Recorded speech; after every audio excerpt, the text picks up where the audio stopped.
Listen up, sports fans. Your favorite sportsbook, BetUS.com, is back for our 28th year of NFL action. With the industry's biggest sign-up bonus of up to 200%, BetUS offers our members the opportunity to cash in on all your favorite sports, including NFL, NBA, MLB, and more. We've also got hundreds of new casino games, including the coolest new European slots, and our live dealers are waiting for you at the table. Sign up at BetUS.com today to get into the action. BetUS, where the game begins.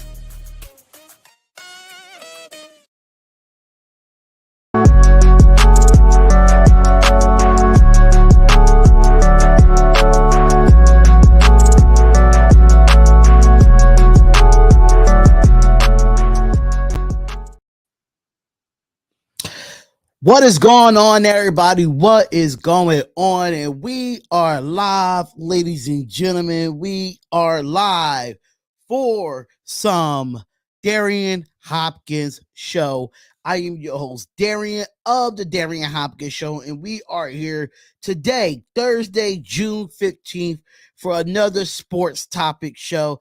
Thank y'all so much for tuning in to the Darion Hopkins Show. I really do appreciate everybody that's watching on Facebook, that's watching on Twitter, that's watching on YouTube, and watching everywhere that you can watch or listen to when it comes to the sports podcasting, ladies and gentlemen. So this is a sports podcast show that we do every single day from Monday through Friday, 12 p.m. to a little bit about 1:30, 2 p.m. Eastern Standard Time. And my host Mac is going to come on around 12:10 Eastern Standard Time to get through the quick topics here, to talk a little bit of basketball and NFL. Not really too much about MLB, but MLB has been good lately. But shout out to everybody that's in the chat. Shout out to Jai Rader. Shout out to Anthony Price that's on the YouTube side. Shout out to everybody that's watching on the other YouTube, on the Facebook side as well. So make sure y'all go follow the Darion Hopkins Show on Twitter, Instagram, and Facebook, all at the D Hopkins Show. Y'all see it there at the bottom there with the social medias: Twitter, Facebook, YouTube, and Twitter, Facebook, YouTube, and Instagram, all at D Hopkins Show. At D Hopkins Show, y'all see it there at the bottom. And just to let y'all know that we are live, we're going to be going live somewhere else a little bit soon. Hopefully, Instagram has their integration as well with StreamYard to see if we can get that working as well. But we're going to try our best to do that. But before we get into any of the topics today, we're going to tell you about SeatGeek. Make sure you use all your live events, your sporting events, and everything of that nature. Make sure you go to SeatGeek.com and use that promo code to get $20 off your first purchase, and that promo code is D Hopkins. So go to SeatGeek.com and use the promo code D Hopkins and get $20 off your first purchase here with SeatGeek. And make sure you go to betus.com if you are interested in sports betting. Even though the NBA is gone, NFL is coming around the corner, college football is coming around the corner, but you still have MLB and other sports that you can bet on. Receive 125% of your sports book upon initial deposit. So make sure you go to the link in the description where it says that actual quote and get your special offer. And make sure y'all go follow us on the audio podcast as well, which the links are in the description for Spotify, Apple Music, Anchor, iHeartRadio. I'm sorry, I just had a brain fart. So Apple Podcasts, Spotify, Amazon Music, iHeartRadio, and on Anchor FM as well. So make sure y'all go check that out right then and there on the Darion Hopkins Show. Just saw on ESPN how about Harden and the Lakers. We don't need him, but LeBron James has the last to say. I'm not going to talk. I'm going to talk about James Harden, but it's not going to be about that. That's the difference. I'm going to talk about James Harden, but it's not going to be about that. And only thing I'm going to talk about here, honestly. So let me get straight into the situation here with all the topics. So here are all the topics here. Which how the RC covers what's going on, brother. So all the topics that we have here today is in RC covers. Finally want to have this conversation about Zion Williamson. Yes, we're going to have a conversation about Zion Williamson. Is he's here to be traded? Is the Wizards working a deal with Bradley Beal? Trade talks. I definitely will have my co-host talk about that as well. Doc Rivers on Harden. It was challenging and wish it was he had a younger Harden.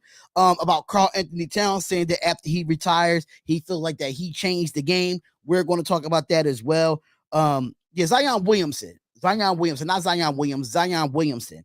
We got some few 4 NFL topics, 9 dark horse NFL MVP candidates, make or break 12 players at a crossroads in 2023, ranking the top 10 best unsigned free agents right now under the age of 30. And we seen the last of Carson Wentz, ladies and gentlemen. So that is the last that's all the topics that we're going to have for today. I'm waiting for my brother Mac. I see him in the background right here, waiting for him to come back so we can start these topics up, because he only got like 30 minutes to talk on this show. So I'm definitely bring him on today. And what is going on, brother? What's up? What's up, man? How you doing today? I'm doing good. Now you finally got somewhere where you have some good signal this time, because yesterday you was just glitching like crazy, brother. So you can see the shelf sitting over there, right in the background. Yeah. That's where the modem's sitting.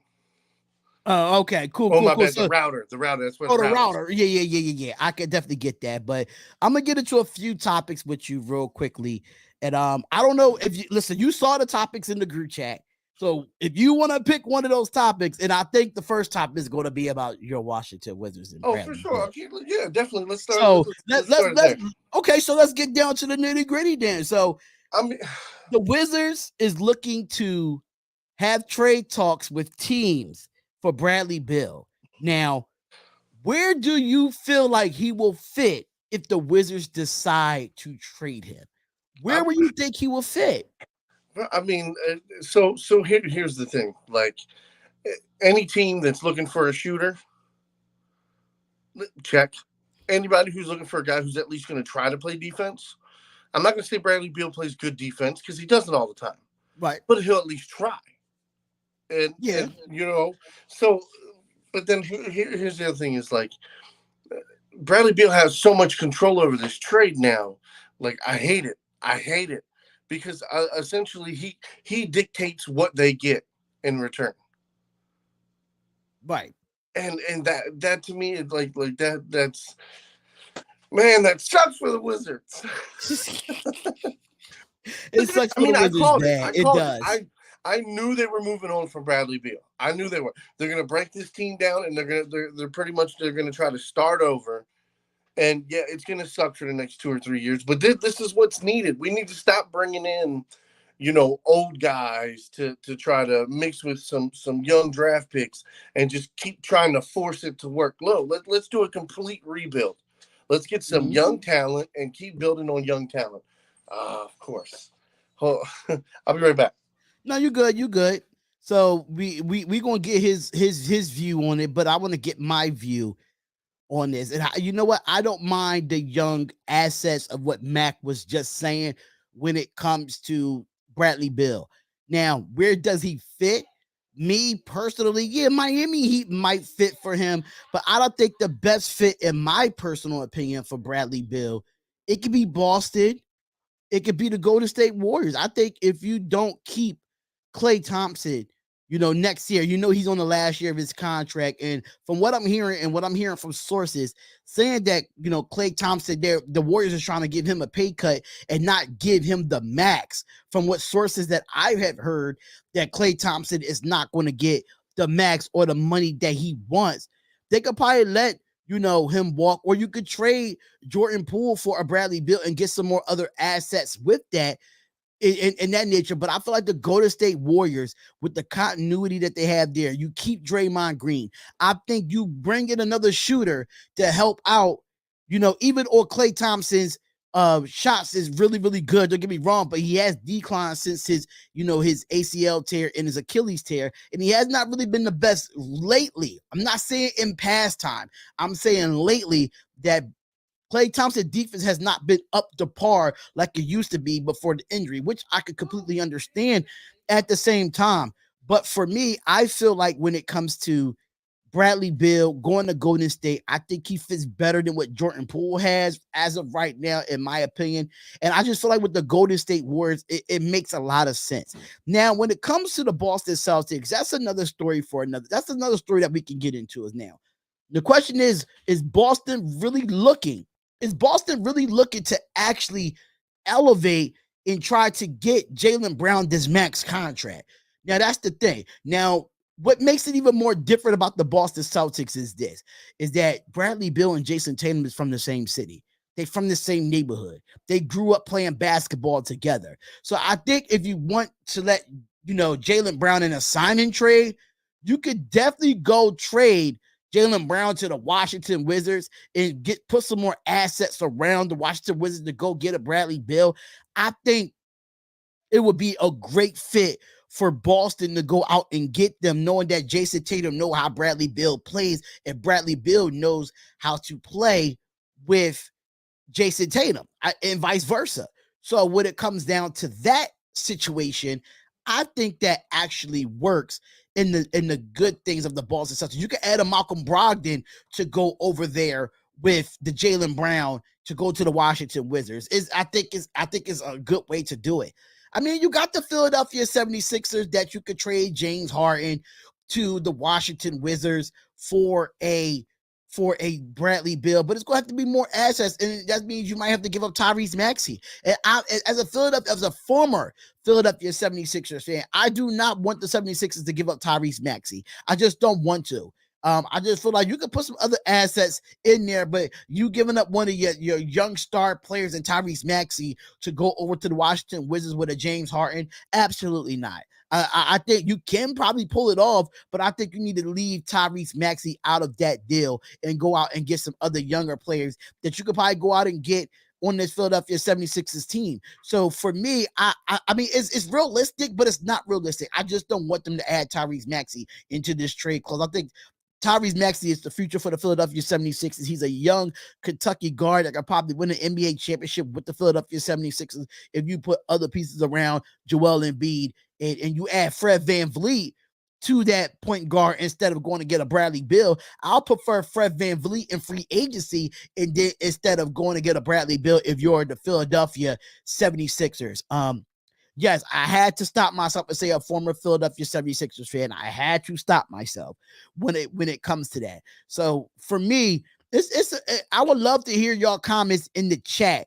Milwaukee might be another team as well, but do you really want to give up Drew Holiday for a Bradley Beal? That's going to be the tough part there. If you could keep a Drew Holiday and you could keep a Chris Middleton to add to this Milwaukee Bucks team, then you might have a shot. I just don't want them to give up Drew Holiday. I think Drew Holiday is great defensively, and I think he has the toughness to stay with the Milwaukee Bucks. The question is, what are these teams are going to give up for Bradley Beal? That's the main question in itself. That's the main question in itself. Who are you going to give up for Bradley Beal? Because Bradley Beal is going to want the Washington's going to want a lot in return.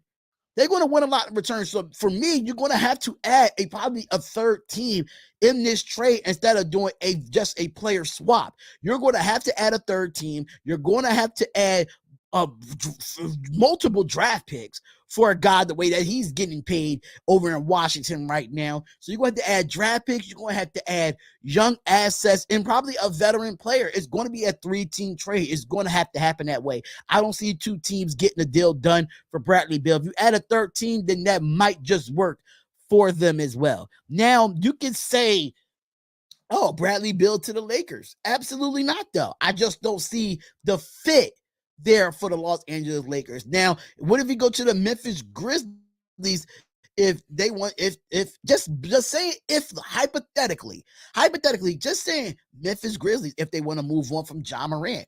Ja Morant is in Washington. It's a big city, but it's not a big city. But Ja Morant needs a change of scenery. He needs to get out of Memphis. You could talk about that scenario in itself, but Memphis is not going to trade Ja Morant. But we all know what the suspension is going to happen with Ja Morant. So we don't know. That's a very uncertainty in itself. So for me, it's a lot of places that he can fit, and there's a lot of places that he can't fit. But for me, you have Milwaukee. If you could keep Drew Holiday, you could go with the Philadelphia 76ers if you could keep Tyrese Maxey. You could go with the Boston Celtics. How are you going to do that with Jaylen Brown getting traded and stuff of that nature? You have a few teams, man. You know, it's a good team. You know, Miami. What are you willing to give up in Miami to go get him? And I just don't think right now Miami will be one of the best fits, even though they just went to the NBA Finals and they just lost. I get it, but I just don't see that happening in itself. I just don't. I just don't. And hopefully hopefully this trade talks is just like, it reminds me of the Damian Lillard situation. But I think Bradley Beal is more on a cusp of being traded than Damian Lillard is. So let me just go in the comments and reply to the comments here. So Anthony Price said Bill to the Heat, but Washington is going to want a lot in return, which I just talked about that as well. And then he says, RC Cover says, maybe you send him to Milwaukee, Miami, LA, Boston if Jaylen Brown is traded. I just talked about that as well. Someone said Bradley Beal to Philly and trade Harden. I think Washington do not want them.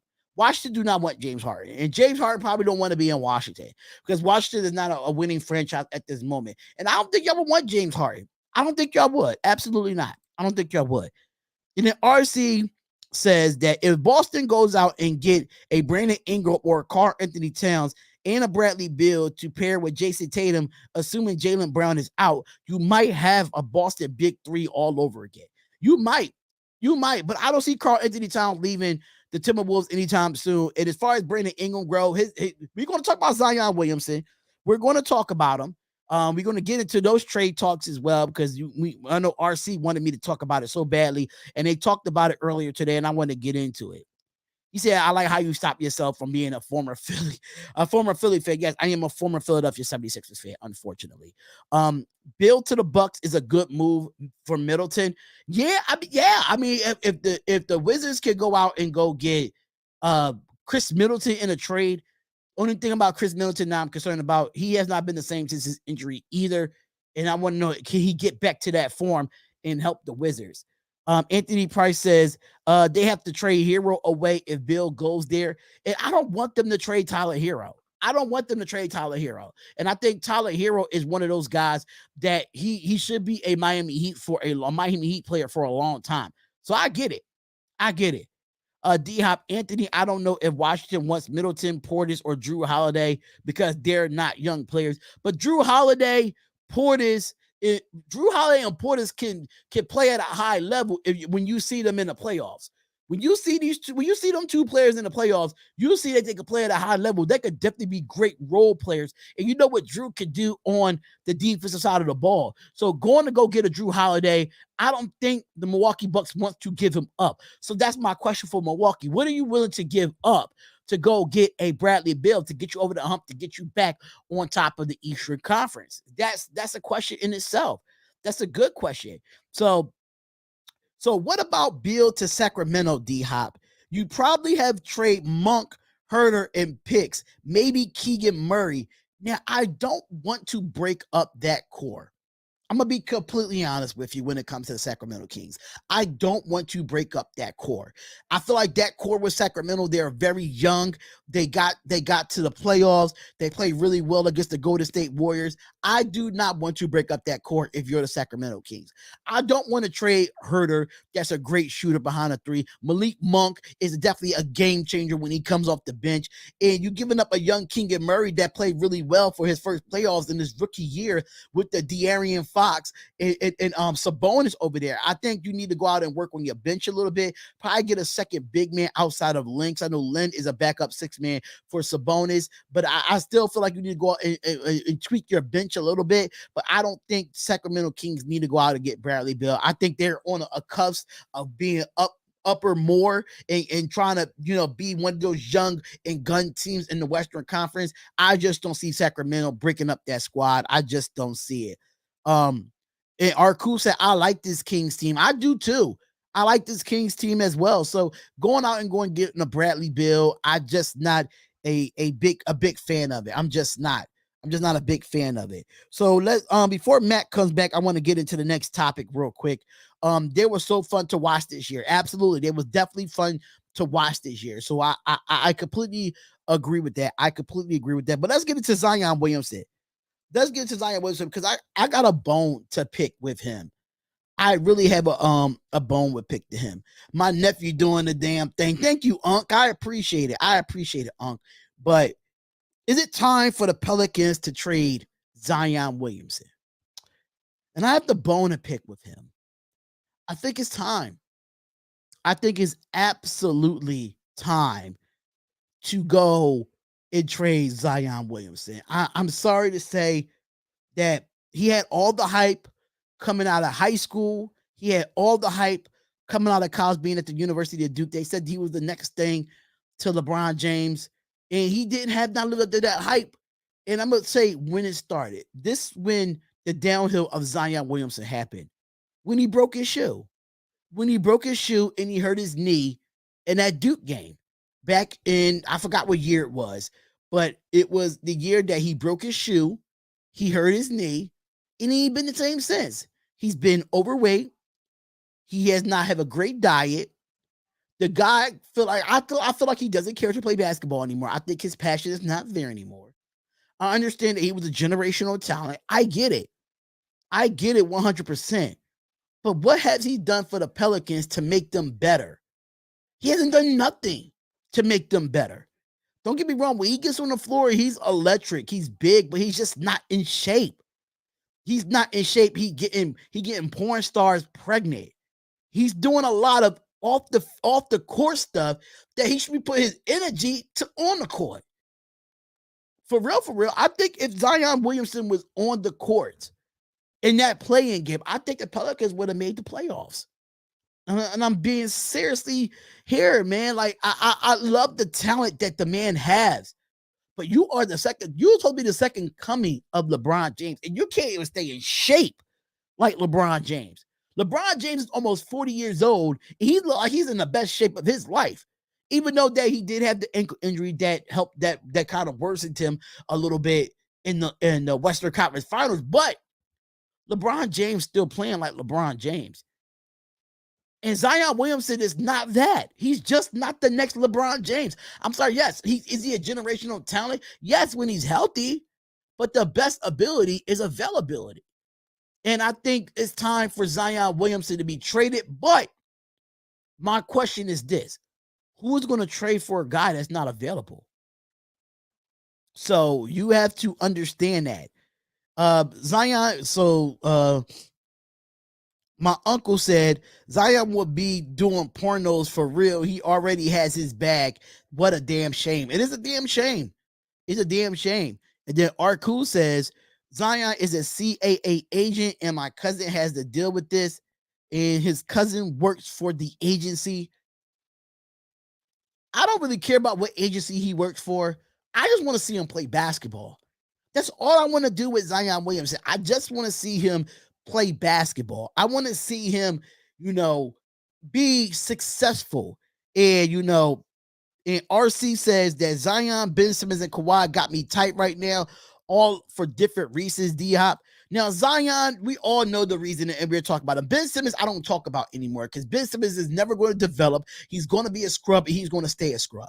That's just my opinion on Ben Simmons. I'm sorry to say. He feel like he doesn't need to develop. He feel like he doesn't need a jump shot. He feel like he doesn't need any of that. So with Ben Simmons, I don't want to talk about. Now, Kawhi Leonard, he just missed the load management himself.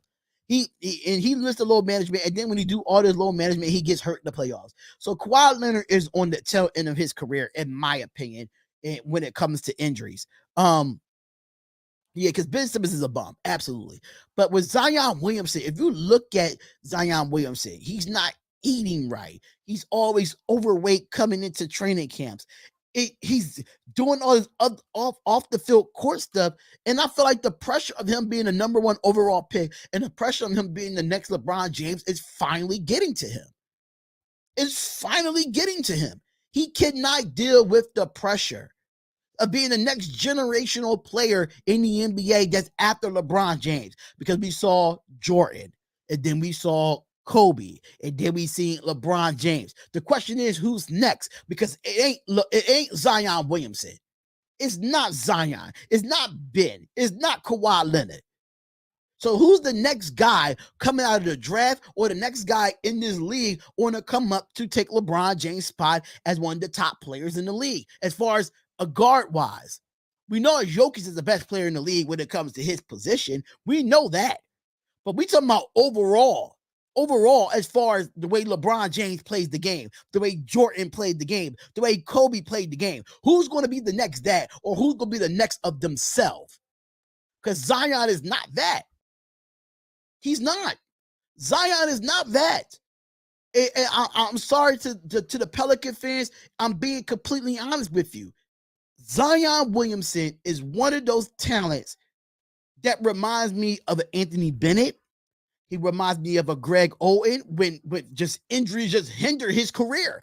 I'm not saying talent-wise, no. I'm not saying talent-wise, but when it comes to availability, Anthony Bennett, no availability. Greg Oden, he didn't have availability ever since he's been drafted in the NBA from Ohio State until now. So if you're looking at it from that aspect, and you look at the former first-round draft picks, and they didn't, and some of them didn't have that availability. Zion Williamson is one of them. He's about to be a forgotten player. He's about to be a forgotten player. Unfortunately, it's sad and a damn shame that we have to talk about should the Pelicans trade Zion Williamson, but the question is, what team is going to trade for him? We want the best for Zion Williamson. We do. But what team is actually going to trade for him and take a risk on a Zion Williamson? I just don't think a team will at this point until Zion Williamson, and I'm going to have to be here, and I might have to censor this, but Zion Williamson needs to get his shit together. He needs to get his shit together. It's point blank and simple. So, so nephew says, I want the best for him, but damn nephew, he has the world to represent us. Too many of our youth to get back and not drive and fortitude to be great. Too much money soon. Respect the damn game, nephew. Facts. The Pelicans should trade up for the 3rd round pick and get Scoot. I'm gonna talk about that a little bit. Wemby isn't ready to hold the league in his hands. That's what I'm saying. I want Zion to succeed too. Facts. I meant the bag, nephew. No, you good. Great show. Thank you, brother. Thank you. I appreciate it. Thank you, Unc. I appreciate it. I'm sorry. I keep calling you brother, but I'm gonna call you Unc for now. And I'm gonna call you Unc. Cleveland should have offered up everyone not named Darius Garland or Donovan Mitchell for Zion and plus picks. No. I like what Cleveland is doing. Don't mess up the core that they have. The Cleveland Cavaliers, I understand they lost to the New York Knicks in the actual playoffs, but I think if you get some more key pieces to go with Darius Garland and Donovan Mitchell, you do not trade for Zion because you don't know what you're getting. It's a lot of uncertainty with Zion at this point. So you don't want to trade for a guy that has a lot of uncertainty. And if I am a GM of an NBA Basketball Association team, I'm not taking that risk to giving up a Darius Garland and a Donovan Mitchell to go get an uncertain that barely plays Zion Williamson. I'm just not doing that. I'm just not doing it. I think it's not smart to go get a Zion Williamson for the Cleveland Cavaliers. I just feel like no team is going to want an uncertain player. Archie said, "Oh, you're right, Hop. I'm not giving up Evan Mobley either. You right, my bad. No, you good. It was just a suggestion. It's good that you see it from my perspective. You know what I'm saying? You see it from my perspective. But I want to get into this next topic as well. I'm waiting for Mac to get here. I'm trying to ease some time until Mac come back in here. But I want to get into the next topic that I have here. And that is on Doc Rivers. He was on the Bill Simon show. I think it was Bill Simmons or Bill Simons. I'm not too sure how you pronounce it, but he was on the Bill Simon show, or the Bill Simmons. I'm gonna say Simmons. Bill Simmons, not Ben Simmons. Bill Simmons. Coach Pop is expected to sign a 3-year deal to run the Spurs. Okay, I do see that. Unc says quiet is kept. He's already has guaranteed contract. A damn shame. Facts. Oh, so he returns. So he's expected to sign and return to the Spurs. That's good.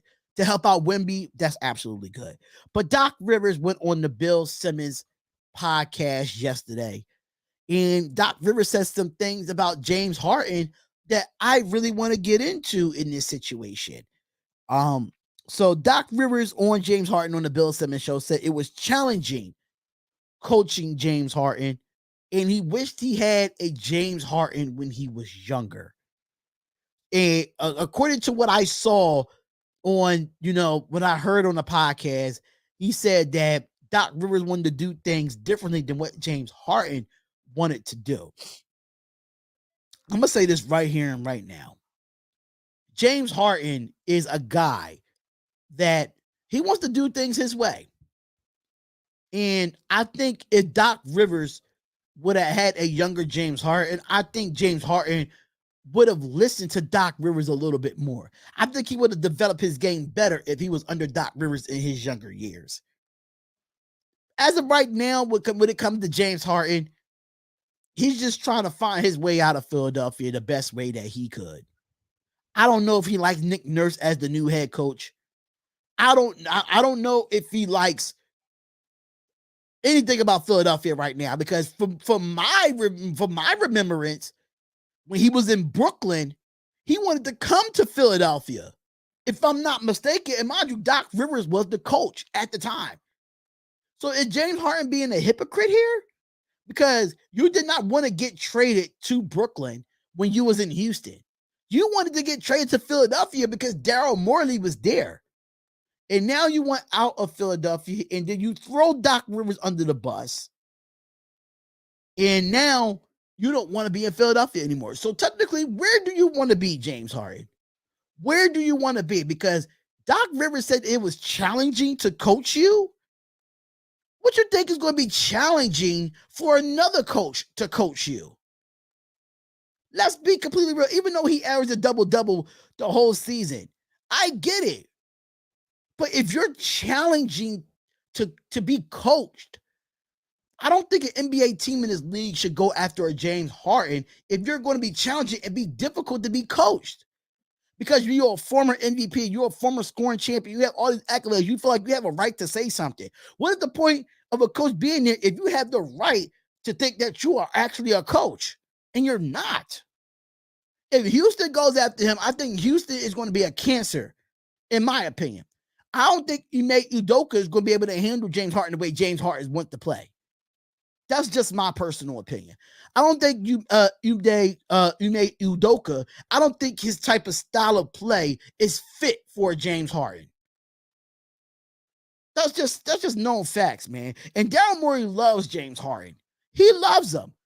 But the fact that James Harden wants out of Philadelphia, even though they hired Nick Nurse and Daryl Morey is still there and James Harden still wants out, I feel for Doc Rivers that he didn't get a new job. I feel for Doc Rivers. And the fact that he said that it was challenging and you wanted to see things differently with James Harden, and James Harden would do something different on the basketball court, it tells his productivity is not great in the playoffs. Yeah, he scored 40 in game 1 against Boston. Yeah, he made the game-winning shot in game 4. He did show up in a game, he showed up in another game too. I forgot which game was it. He showed up 2 games out of the 7. 2 games out of the 7. And you want to deal with that on another franchise that doesn't show up when it needs to? No. People want to talk about his regular season stats. People want to talk about what he did in the regular season. After the regular season is over, it doesn't mean shit what you did in the regular season. Once the play-in starts and once the NBA playoffs starts, that's all that record shit and all that average that you average in the regular season does not mean a damn thing when the playoff starts.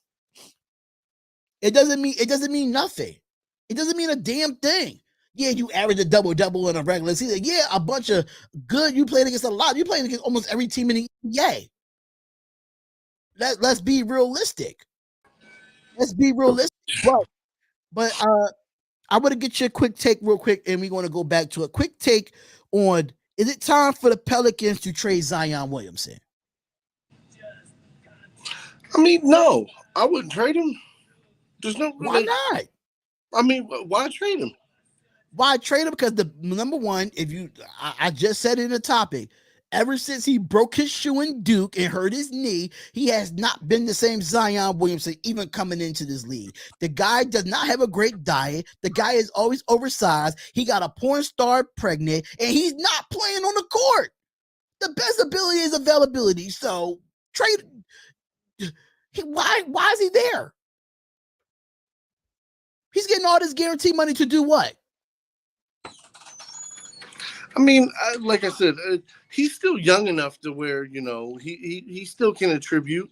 He still has time.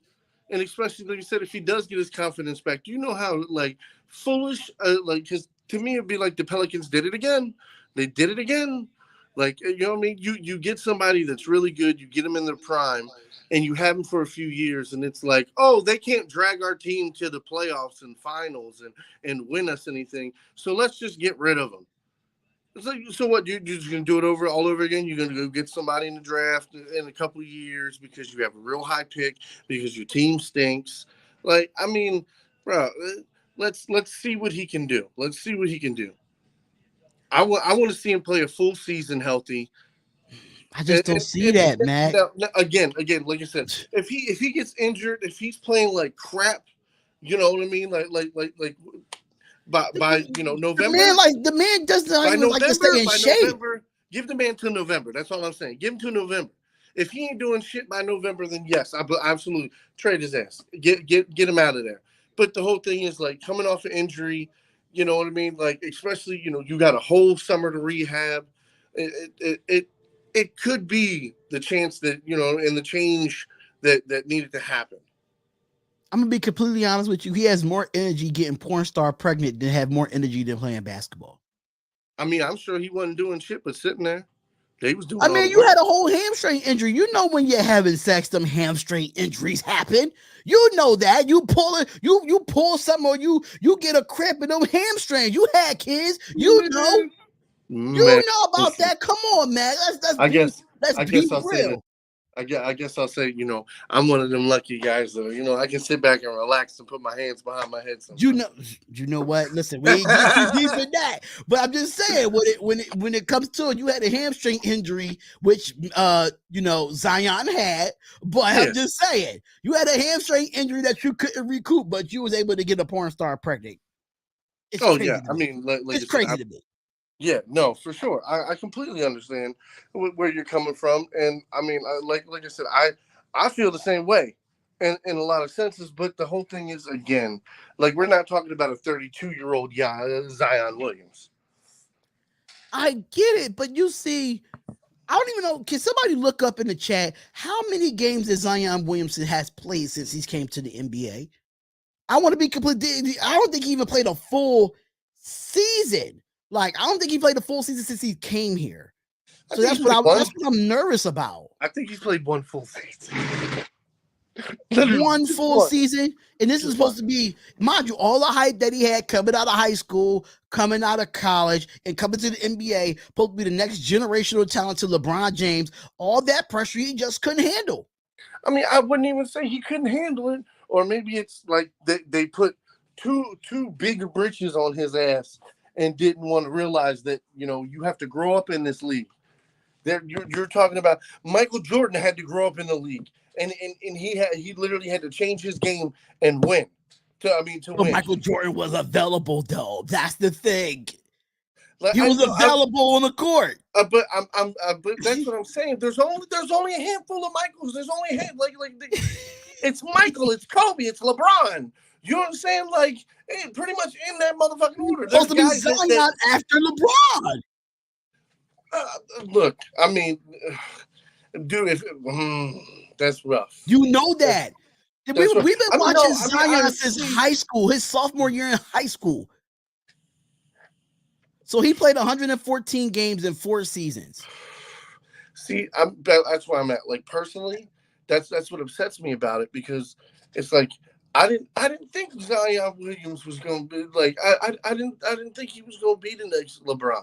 I didn't think he was going to be.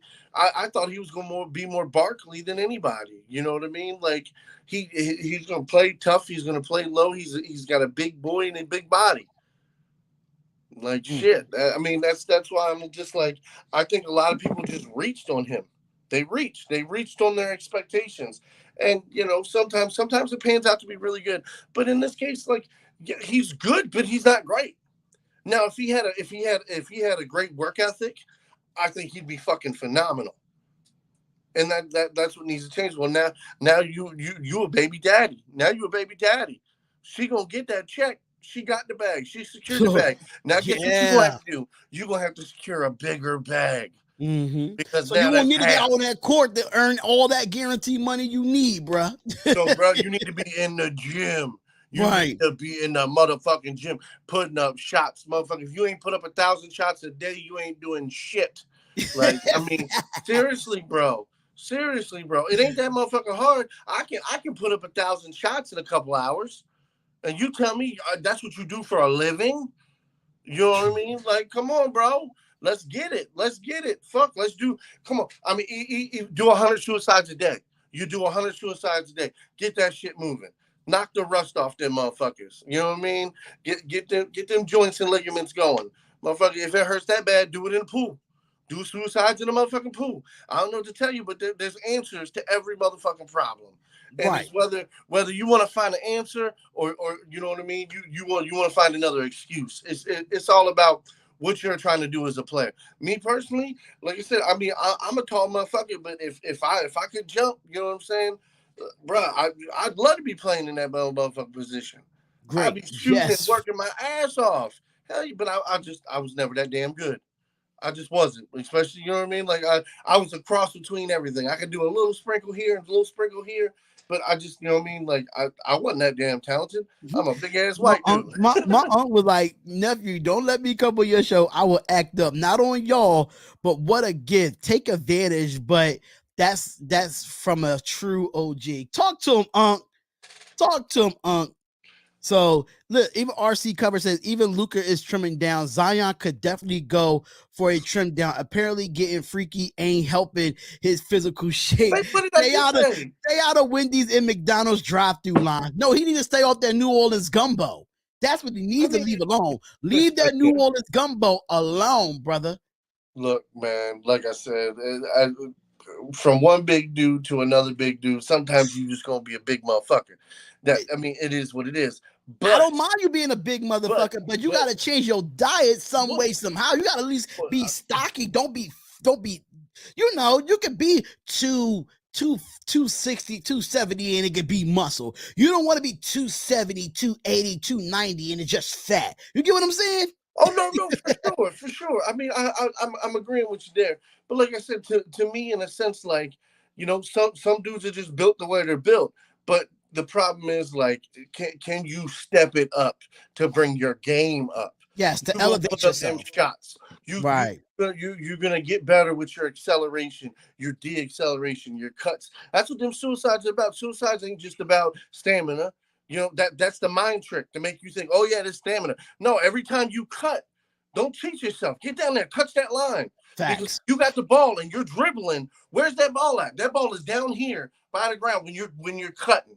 So it's little drills like that, like the basic shit. There's reasons why it's basic, because these things teach you basic things. Right. And it's like when you don't do the basics, you're cheating yourself, you're cheating the fans, you're cheating everything. Yeah, you're cheating the organization and all. Like I said, if he comes prepared and he actually spends this whole summer and off season preparing himself, getting in better shape, working on his shot, working on his game. Oh my God! Like I said, I feel like it would be a dumb trade. It would if the Pelicans traded him. Now, like I said, if you know, say into August, no word from Zion. Zion still looks chunky. No workout videos. No posts. No nothing about Zion. I'd be worried. So RC cover says, D-Hop, ask Mac, how long would you give Zion since he stays hold on to them before he's seen enough of Zion and he entertains trades? How long? November of this year. No, November of this year. If like literally, I'm giving him the you know first 15, 20 games of the season. Let's see what you're bringing to the table, because I don't want 5 or 10 games in. Oh no, fuck. Because by game, you know, 12, 13, 14, or 15, you might see that shine again. And that's what I want to see. You guys, so especially with basketball players, confidence is everything. So in small doses, you know what I mean? Like you might see something, but in a larger dose over, a few weeks span, oh bro, you know what I mean? Like that right there will be the teller. Well, how about this? Instead of giving him to November, let's get him to at least the trade deadline. That's a half a season. No, I mean I wouldn't even wait that long. I mean, like I said, I mean, because even 20 games, I still think that's a bit early. But if he can't play a half a season, I'm saying if you don't I have say by the trade deadline, you get him out of here. But that's the problem. That's the problem. If he's starting to play and he's starting to lag, and you can tell like maybe he's injured, let's trade him. Let's trade him now. Let's trade him now before you like. And that's why I'm saying like if there's any hiccups, I'm giving him to at least those 20 games in. You know what I mean? So by end of November, we're starting to look at stats. We're starting to look at gameplay. We're starting to see how does he affect the game. Right. And if it's not positives, then fine. All right, let's start shopping around. Let's see what everybody who's going to pay what for him. You said Chet isn't acting like this. Chet is a whole different type of player than what Zion is, though. We really can't compare the two. They are two different types of players. The NBA is timely limited with the NCAA and the G League and overseas talent. You can make the league, but you can't stay in the league. I know I didn't make the league, but I do know it's so damn hard. Yeah, and he just got to do better. He just got to take his opportunity. He can't take his opportunity for granted. He just can't at this point. I mean, look, bro. I'm gonna tell you, like, as somebody who's completely, unregarded in the whole situation, like, I like Zion Williams. Like, hey, I've seen him play great basketball. Am I necessarily a Zion Williams fan? No, not really. You know what I mean? Am I Pelicans? We just want to see him do great, basically. We just want to see him do good, So, and that's the crazy thing, bro, because it's like, even when Steph Curry, started getting shots and started, getting close to the Ray Allen's record, it wasn't like, oh my God, I fucking hate, Steph Curry. Right. It was like, Ray Allen was one of my favorite players. I think he was one of everybody's favorite players, just the way he played the game. Steph Curry break the record and surpass him and now become, like, oh, he's the greatest shooter of all time. Right. And it's like, you know what I mean? Like some people would be like, man, fuck that guy. I fucking hate that guy. You know what I mean? Like, even though it broke my heart a little bit because now Ray Allen's really not going to be remembered as much. Right. Because, 50 years from now, they're going to know who Steph Curry is. They probably won't know who the fuck Ray Allen is. Because all right, so just a quick take before because I know you got a short period of time with work and everything. We was talking about the Wizards, Bradley Beal. There's a few teams that I put out there that I think would be a good fit for him. I think Milwaukee would be a good fit if you could keep a Drew Holiday there. I think Milwaukee would be a good fit. I think Boston would be. What would they give us? What I mean, you can still go out and get a Brook. I mean, you can start getting Brook Lopez, knowing that he's a free agent. You can still go out and get him. You could bring back Malcolm Brogdon. You could give up a Grant Williams, and you give up Jaylen Brown for Bradley Beal. Absolutely. Nah, I figured the reason why we would be doing this is so like we can start fresh and get plenty of. You can get plethora of draft picks in that deal. I mean, but like I said before, like I said Milwaukee, I said Boston, I said possibly Philadelphia, but Philadelphia, the only issue that I had was I feel like they're going to try to put Tyrese Maxey in that trade. And I don't, as a former Philadelphia 76ers fan, I just don't want that. You don't want to give up Tyrese Maxey in that deal. Bro, you know what? No. We're going to trade it to Philly. They better be giving us Embiid. That's not happening. You know the Sixers is not going to give up Embiid. You know that. But that's what I mean. Me personally, like I said, and this was my hot take, and I said this probably over a month ago. I said we're gonna trade Bradley Beal. We're gonna trade our picks. We're gonna trade whoever else the Spurs want, and we're gonna go ahead and get Mr. Victor. And we're gonna start our franchise over with Mr. Victor. I mean, that's what I want. I want us to deal with the Spurs. You really think the Spurs is going to give up Victor, knowing that that Pop just signed a 3-year deal to stay with the Spurs? You really think so that Pop is going to give up Victor? I mean, hey, anything can happen. I don't see Pop doing that, knowing that he's so great with international players. I just don't see that happening. And didn't they just change the rule where now you can trade multiple first round picks? You can. But they not passing up on Wemby though. I just don't see that. I don't think the Spurs are stupid of an organization to do that. Passing up on Wemby, I think the Wizards would be buying him. What you mean buy? Hold up. Explain yourself. Buying him in what way? What do you mean? They would essentially be buying that pick from the Spurs. If we gave up Beal, we gave up draft picks, we gave up whatever role players they want just for Victor. That's what I'm saying. I would be all in for that first overall pick. So Unc says, here's his take. Bradley built to the Miami Heat with another big and scary Terry. Watch. That is his take. What again? Like, see that the thing is, like, the first thing I think of is, okay, who are they giving to the Wizards for Bradley Beal? Because in my head, I'm thinking like it has to be one of your better players, especially if it's a veteran player, or it's going to be a set of good young players. I think it's going to be a set of good young players for the Wizards. And I said this before, I feel like a third team needs to be involved in this trade. I think you're not going to have two teams just trade. I think it has to be a third team that has to be involved in this trade for Bradley Beal to get out of Washington. Yeah, I don't know. I mean, like I said, it's going to be rough, and I'm hoping the Wizards don't get the worst end of the stick like they usually do. All right, so when you came back in, I was talking about Doc Rivers on James Harden. I listened to the Bill Simmons podcast the other day, and it's just funny how First Take had the same topic that I had, and I didn't even watch First Take today. But I actually listened to Bill Simmons podcast. I actually subscribed to his channel, and Doc Rivers was on there because he was talking about, the coaching of James Harden and stuff like that. He said that he wished he had James Harden when he was younger. And he said that it was challenging to coach James Harden because Doc Rivers wanted to do one thing and James Harden wanted to do another. So I went all the way back to the history of James Harden trying to come to Philadelphia. When Daryl Morey came the general manager of the Philadelphia 76ers, James Harden wanted out of Houston. He wanted to go to Philadelphia, but he got traded to Brooklyn and he found his way out of Brooklyn to get to Philadelphia. Now he wants out of Philadelphia to go back to Houston. So technically, you lose Doc Rivers' job. You lose his job. Number one.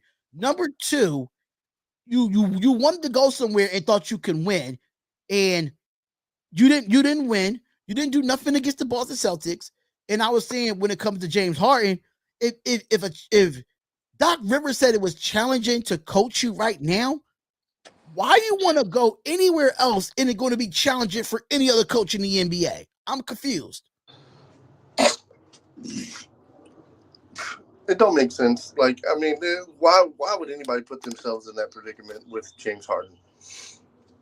I just don't get it though. Like, and I'm happy that we get to hear from Doc Rivers and hear his side of it. And I don't. I mean, people say they don't listen to Bill Simmons, but I listen to Bill Simmons in that state because I want to hear Doc Rivers' side of what happened in Philadelphia. You know what I'm saying? I understand that. I think we already knew.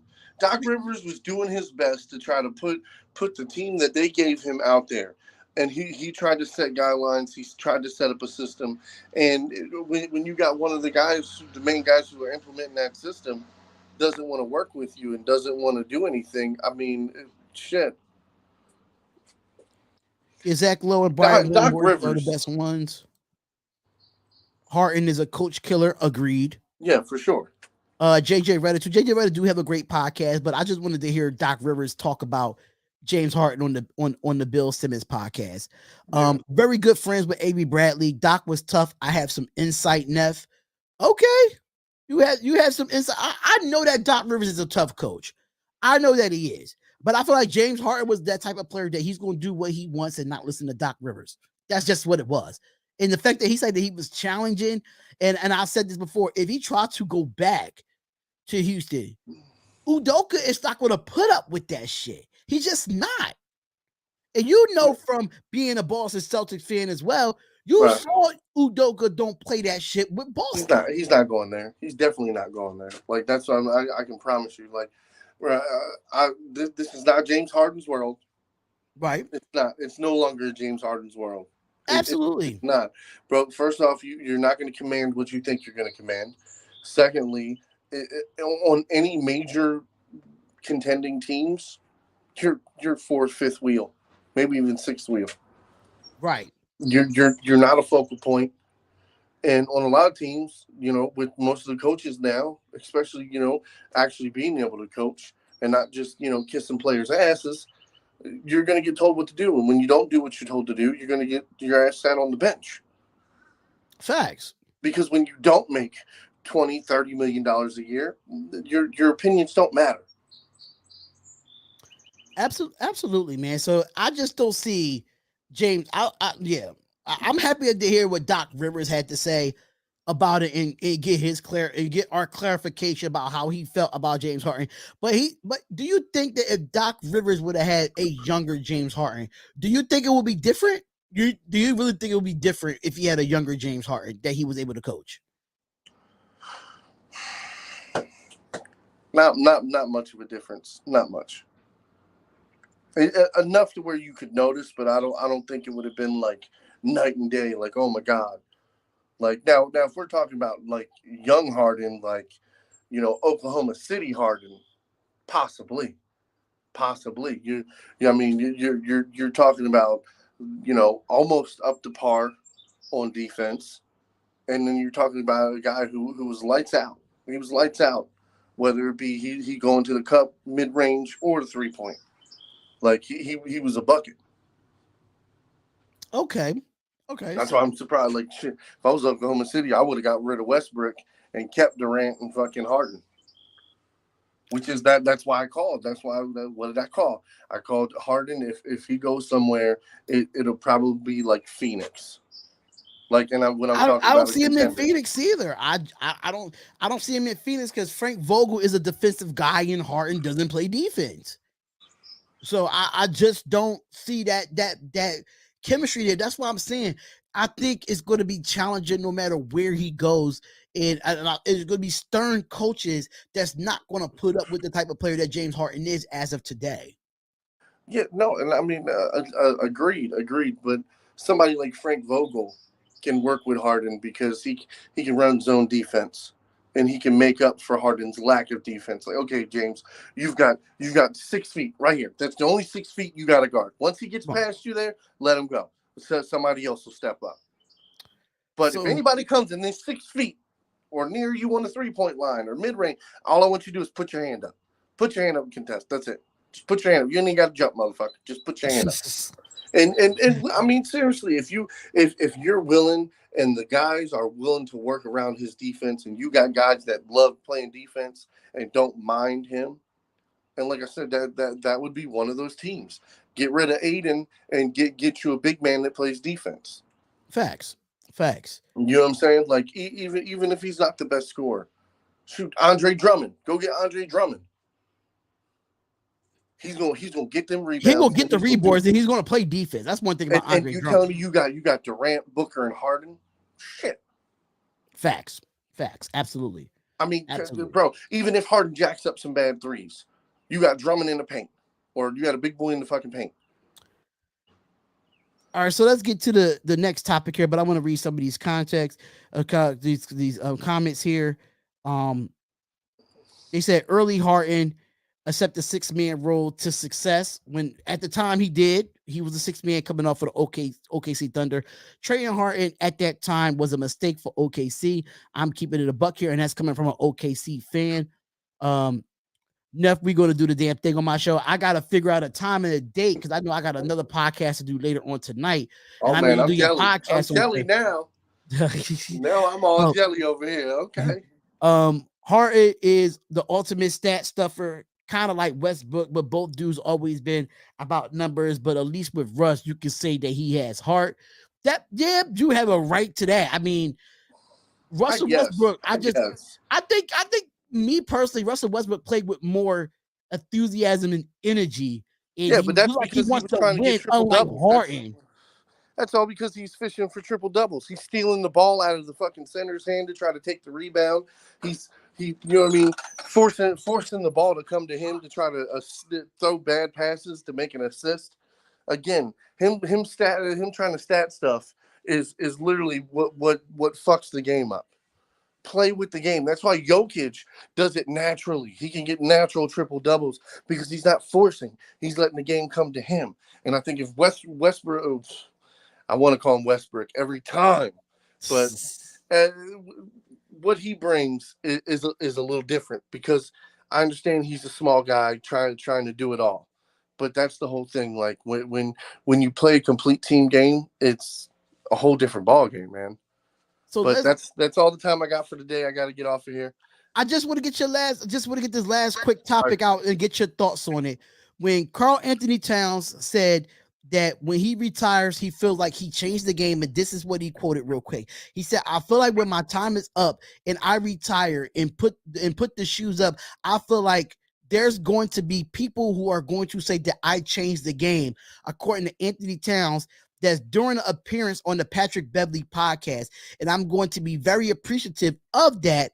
And then on another topic on the Patrick Beverly hot take, he said, now this is what Patrick Beverly says, that Karl Anthony Towns is the best center over Jokic and Joel Embiid. Give me your quick takes on those two takes right there. Okay, Karl Anthony Towns. I don't even think he has a Hall of Fame resume yet, even close to a Hall of Fame resume. When you look at his the people that came out around the same time. Okay, like he's not leaps and bounds better. And I'm sorry, like as far as being like he might be argumentably in the top five in the league right now, but you're telling me he's the best. Patrick Beverly, what are you smoking, bro? Because I want some of that shit. Like the shit I got is good, but fuck, man, that's on a whole nother level, man. Like, yeah, I disagree with. I'm right with you, bro. I No. don't think he's the best center over Jokic and Joel Embiid. Absolutely not. And I mean, But I don't even feel like he's really changed the game that much. Like, I think it's still time for him to change the game. But to say it right yes, now, he can no. definitely make his mark. But yeah, like who the Towns? What has he done? Like seriously, what has he done? Has he had a 10-block game yet? Has he had a game where he's gotten over 8 steals? Like, tell me where like offensively has he even scored 50 points? How many 50-point games does he have? Yeah, I don't know how many 50-point but games that's what I'm he had, saying. but Like, he did have. if you're now talking about championships and rings and trophies and shit, what are we talking about here? Then we're talking about stats, ungodly stats, great stats, amazing games, building on building on building. And I'm sorry, you're not there yet. For me, I think you're good. You're not great. I think it's real quick before you go. I think the talent is there for Karl Anthony Towns. I just think he's with a bad Timberwolves team. I think he needs to leave. I think he needs to go somewhere else. That's just me because that market is so small that if you look at Karl Anthony Towns' numbers, and I'm gonna just go to them real quickly because I have them right here in front of me. His numbers is really good. If you look at his numbers in the 2022-2023 campaign, he averaged 28-4 while shooting 49.5% from the floor and 36% from the three. So for me, 28 and I what? think 28 and what? 28-4. 4 rebounds? No, 4 assists and 8 boards. 8.5 boards. Okay. I mean, look. I'm going to say this, and I know it's not really a fair take, but this is my last take on this. Like, you're a big man. You change the game. You want to be dominant, right? Shaq. Look at Shaq in Orlando when Shaq was real young.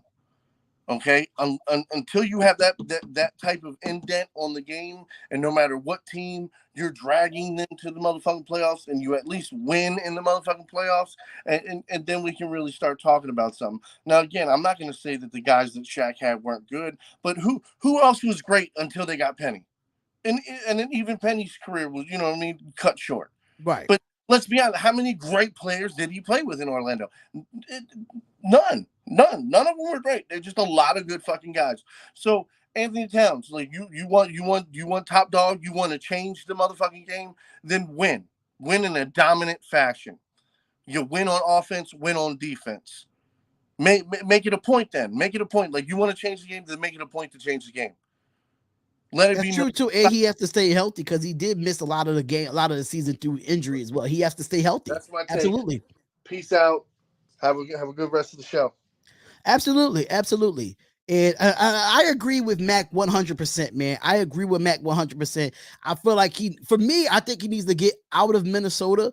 He needs to get out of Minnesota, and the Minnesota Timberwolves is not putting anything to give him help. I don't think they have enough there to compete in the West, and I think he needs to go somewhere where, even though Patrick Beverley is good, don't get me wrong, but to me, he's a little bit of a liability on offense. But he has to stay healthy. I disagree that he said that he's better than Jokic and Embiid right now. I just don't think he's the best center in the league. So Patrick Beverley, on your podcast, I know you got a bigger platform than me, but I don't care. I'm going to put it out there. Patrick Beverley, that hot take is bullshit at this point. You saying that he's the best center over Jokic that just won Finals MVP and just won an NBA championship and dominated the NBA playoffs in itself?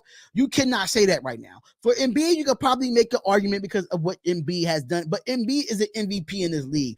That's what Karl-Anthony Towns. He has to elevate his game to get to that want to be the best center in the league. You got to win MVPs. You got to lead them to the playoffs and win playoff games.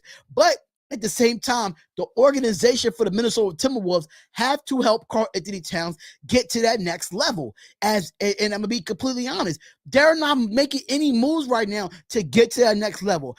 Yes, they competed against the Suns in the first round, but they lost in 5 games. I think if you would have had another key pieces around that, I think Minnesota can be a better team, but there's not enough key pieces for Minnesota for Karl-Anthony Towns to get that stardom right now.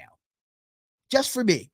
Just for me. I just don't see Minnesota going out and getting star players to help Karl-Anthony Towns. So if I'm Karl-Anthony Towns, if you want to be considered the best center in the league, you might have to leave. Shit, Miami, give him a call because y'all need a big man. Miami, give him a call. I'm just saying. So Unc was like, the game is truly not about stats, but the impact. Yes, but I mean, he doesn't really have an impact there because he's just in Minnesota, Unc. He's in Minnesota. So RC Cover says that I am a Timberwolves fan. I'm not sold on Cat anymore. Cat is bugging. We already got Gobert, a crazy contract, built the team around Anthony Edwards and Jaden McDaniels, and Cat is the third peg. Now, but mind you, Cat did not say that he was better than Jokic and Embiid. Let me just clarify that. He didn't say that. Now, Patrick Beverley said that on his podcast that Karl-Anthony Towns was better than Jokic and Embiid. Let me just clarify that because that's exactly what it said. But what Karl-Anthony Towns actually said was that he feels like when he retires, he feels though that he changed the game. So we got it misconstrued a little bit. So I just wanted to put that out there. Trading Gobert was the worst trade for the Wolves. What made NBA history and mankind? That's a fact. Also, D-Hop, Cap shoots too many threes. He thinks he's Steph Curry. D-Hop, would you build around Anthony Edwards or Karl-Anthony Towns? I'll build around both of them. For real. I would build around both of them for real. Agree, Steph, because if you look at the big men that came through Minnesota, look what Kevin Garnett had to do to win a championship. He had to leave Minnesota. He could not get over the hump to get to the NBA Finals with Minnesota. And that was another great big man that came through. So if you're looking at Karl-Anthony Towns, even though Karl-Anthony Towns probably say he's going to change the game, but probably right now he wouldn't be. But in the same token, I still feel like it's time for him to go. Kevin Garnett played so many years in Minnesota and could not get over the hump. And he went to Boston and won a championship and retired after that. I mean, not retired, but he went to other teams. He went to Brooklyn and ended his career in Brooklyn. But you see that when you don't have enough pieces, and, they had the Wally Zerbiaks, they had the Stephon Marbury's, and they still couldn't get over the hump. So it's getting to that point. Patrick Bev is crazy. Jokic just played Monty Wolves. Jokic burnt Cat and Goldberg length was contested and making Jokic shots hard. Cat always comes up a little bit short in the playoffs. RC, I feel bad. How about him with Biggs in Miami? I just said that, Unc. I literally just said that. Arku, I also love the Pacers. The Pacers I can understand. Tyrese Halliburton is great. Absolutely. Absolutely. But that's definitely all the NBA topics I have here. If you want to be here for the NFL topics, definitely be here for the NFL topics because I definitely got some interesting NFL topics right here on the Darion Hopkins Show. I don't have too many, but I have some here. And I want to go into this question. Is Carson Wentz, have we seen the last of Carson Wentz? And I'm going to be completely honest with you. I think we saw the last of Carson Wentz. We had some stories come out that Carson Wentz is working with John Gruden. I get it. John Gruden is part of the New Orleans Saints staff from what I'm hearing, according to sources. He's not I think he's just like an advocate or just not a quarterback's coach, but he's part of the staff some way, somehow. But can Carson Wentz, have we seen the last of him? I think we did. But if he's going to be a backup, where he's going to be a backup to? That's the question. Or is he willing to take another backup role? And I think we saw the last of Carson Wentz. He has not been the same since he tore that ACL in his the MVP year he was supposed to win it. In the year they went to the Super Bowl, and Nick Foles was one of the guys that, ran the Philly, and Carson Wentz could not get back in time in that Super Bowl. So ever since they put that statue outside of Lincoln Financial Field, Carson Wentz was butthurt. He was really butthurt, and he wanted out, got traded. He went to Indianapolis, didn't do well in Indianapolis, even though you had a Jonathan Taylor and you had Frank Wright. That was your offensive coordinator in Philadelphia. You still couldn't get done right. And then you leave the Indianapolis Colts and you go to the Washington Commanders and you get the starting job. You lose the job to Tyler Heineke. You win the job back. Tyler Heineke wins it back from you. Tyler Heineke is no longer with the Commanders anyway. He's going to be a backup to Desmond Ridder on the Atlanta Falcons. But Carson Wentz is done. Carson Wentz is done. I think he could have stayed in Philadelphia, but they knew he was on his way out. He was butthurt that the Philadelphia Eagles went out and got Jalen Hurts in the second round, and he's done. I think he's done. I think that he exceeded his expectations, even though he's a Super Bowl champion, but not a super. He feels like he's not a Super Bowl champion in his right to feel so because of the injury. The injuries happen in the NFL. You're still a Super Bowl champion. You led that team to a great record, and Nick Foles just helped you get there, get to the promised land. And that's what happened with Carson Wentz. Even though his numbers was really good that MVP season, he played really, really well. And Nick Foles came in and just helped the team get to a championship. That's all it was. And I felt like Carson Wentz got in his feelings a little bit too much, even though that Nick Foles won the Super Bowl for them and they're drafting Jalen Hurts in the second round. He just got too personally emotional, knowing that NFL is a business. The NFL is a business. You're not, most likely 90% of teams don't stay with their teams the whole time. If you look at the NFL, Tom Brady was there majority of his whole career with New England, and he didn't stay his whole career. Yes, he's going to retire as a Patriot because that's where all his accolades came from, but he didn't finish his career as a New England Patriot. He's going to retire as a New England Patriot, but he played on another team. You see what I'm saying? Joe Montana played on another team. Aaron Rodgers playing on another team. Brett Favre played on another team. I don't think Steve Young never played on another team, but you see different quarterbacks play on different teams. And Carson Wentz in his situation, I just don't know who's going to pick him up right now. I just don't know. Is he willing to take a backup role and sit? Because it's all about younger quarterbacks now. You had your prime, Carson. You had your prime. And I feel like Carson Wentz was supposed to be the next Brett Favre, just essentially washed. I agree with RC covers there.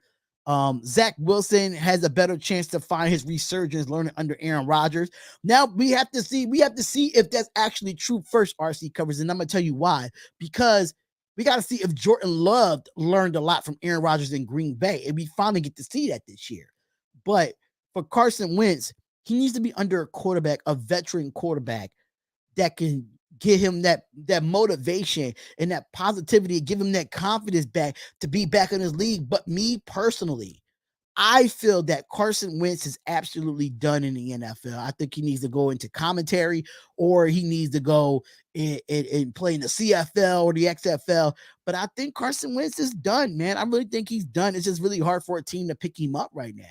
And I know Jameis Winston is still over in New Orleans, but if Carson Wentz went to New Orleans, he could learn from Jameis Winston and Derek Carr. Can he learn from Jimmy Garoppolo in Las Vegas Raiders? I do not want him to come to the Las Vegas Raiders. I don't want him to go there.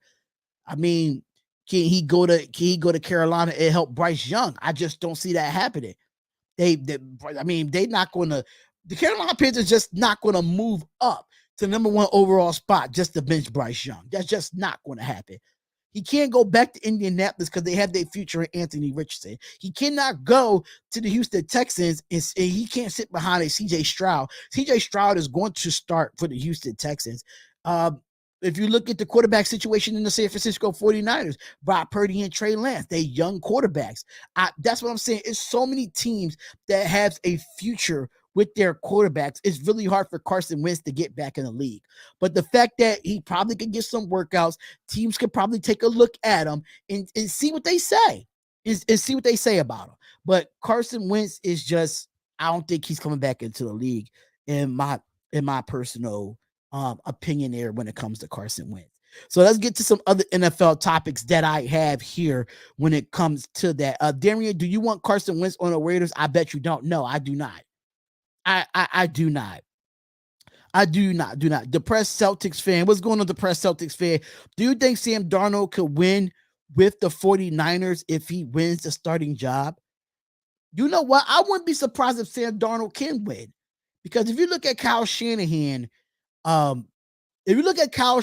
situation, right? Kyle Shanahan can make a quarterback better. And if you look at the weapons that Sam Darnold has with Deebo Samuel and Brandon Ayuk and George Kittle, and he just added more, then with Christian McCaffrey as your running back.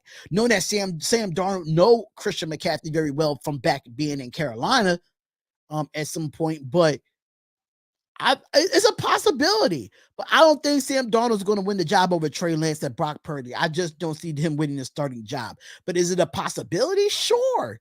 It's absolutely a possibility. It's definitely a possibility. I can see it, but Kyle Shanahan know how to revive quarterbacks or know how to create better situations for quarterbacks. That's what I can say about Kyle Shanahan. The guy can definitely play. The guy can actually coach quarterbacks. That's one thing I can say. I remember that Mitch was giving you a hard time with Wentz to the Raiders meme. All the time. Yeah, that's true, Arku. That's true as well. RC Cover says Bears don't need a running back. They have Justin Fields. I don't think Justin Fields is going to run the ball a lot this year. I just don't see that. He was messing with you. I know, but it was some rumors about Carson Wentz getting a workout from the Raiders. It was some rumors about that, but bruh, I was not caring about that. Let's get to the 9. Let's get to this. This is a few other topics that I have. I'm not going to go too far because I don't want to go over the 2-hour limit for the Darion Hopkins show here. But the 9 dark horse MVP candidates, it is a wide receiver in the top 5. It is a wide receiver in the top 5 of these 9 dark horse MVPs. So we're going to go through them really, really quickly. We're going to start from 9 and go all the way to 1. Mind you, these are dark horse MVPs. Dark horse. We're not saying they're actually going to be MVPs, but dark horse. We have number 9. You have the Detroit Lions quarterback in Jared Goff. Goff was a 2023 Lions believer. Goff was the second best quarterback in the NFC last year, only behind Jalen Hurts. Not outlandish numbers for him, but Jared Goff could definitely be a dark horse. So number 9 is Jared Goff. Number 8 is Sam Darnold. We just talked about this. We just talked about Sam Darnold possibly being a starting quarterback for the San Francisco 49ers. That's crazy that we just talked about it. But Sam Darnold could be a dark horse. It really depends if he can actually be a starter. So even having Sam Darnold as a dark horse MVP is definitely asinine to me. But I just don't see it, man. I just don't see it. If he could win the starting job, then we can have this conversation. But for me, it's a no. It's a no. He could succeed in San Fran, but he has to win the starting job first for me. Number seven, you have Geno Smith. Now, I like this. I like Geno Smith. Geno Smith, just prior to the 2013 NFL draft, we wrote that, Geno Smith could definitely be a franchise quarterback at the time. He revived his career with the Seattle Seahawks last year. And I like Geno Smith. Can he be a dark horse MVP? Can they take over the NFC West? Can they be the second best team in the NFC West? Absolutely. It really depends on how the San Francisco 49ers is going to do, because we don't know what the Rams is going to look like. We damn sure not going to know what Arizona is going to look like. So I can see that, Geno Smith being a dark horse here. I can see it. Number 6, you have Matthew Stafford. Now, this is interesting here, because I just talked about we don't know what the Rams are going to do at the quarterback position, even though they drafted Stetson Bennett, and the Rams are people think the Rams are going to be better than you think. It was a humbling season for the Rams, in my opinion. Of course, they went from a Super Bowl champion to being 5-12. I get that. But I'm nervous about Matthew Stafford's neck injury. That's my biggest thing. That might be my biggest thing with the Los Angeles Rams at this point. And having Matthew Stafford at number 6 as a dark horse, we got to see how healthy he's going to be. Even though they got Cooper Kupp, no more Allen Robinson over there, so we got to see what this Rams team is going to look like, both offensively and defensively. But Matthew Stafford has to be 100% healthy for this team, for him to be a dark horse MVP. Absolutely. Number 5, now we in the top 5, Justin Jefferson. Now, I would love to see a MVP outside of the quarterback position in the NFL. I would love to see it. And I think Justin Jefferson is one of those guys that can do that for you. I mean, if you look at his numbers when he came into the league in 2020, 88 catches for 1,400 yards and 7 touchdowns. 2021, 108 catches for 1,600 yards and 10 touchdowns. And then in 2022, 128 catches, 1,809 yards, and 18 touchdowns. In the last 3 years, this man has progressed. Yes, Justin Jefferson is the best receiver in the league at this point, but he's a little bit, but it's not by a landslide, y'all. It's not by a landslide, but Devontae Adams is right up there when it comes to touchdowns. If you look at it, I don't want to be biased, but Devontae Adams is up there. Jamar Chase is up there. But Justin Jefferson, as being a dark horse for an MVP at the wide receiver position, I love it. I love it here. 128 catches for almost 2,000 receiving yards for. Man, he was less than 200 away from having a 2,000 receiving yard season and 8 touchdowns. Crazy. Number 4. This is the dark horse that I like too, y'all, because now you're going to get a full season with him at quarterback, and that is Deshaun Watson. And I know on many occasions I said that Deshaun Watson was a guy that was not that great anymore because of all the off the field stuff that he had. But now I finally get to see a full season of Deshaun Watson. Having Amari Cooper over there. Nick Chubb as your running back. They always still have a good defense in Cleveland. Now he didn't have a full season last year, but his last full season in the NFL was back in 2020. And I would love to see what Deshaun Watson can do here. Now, if he can get back to his former self where he was at the Houston Texans, he was just 58.2% of his throws while posing a 7-5 touchdown to interception ratio, and a 79.1 passer rating.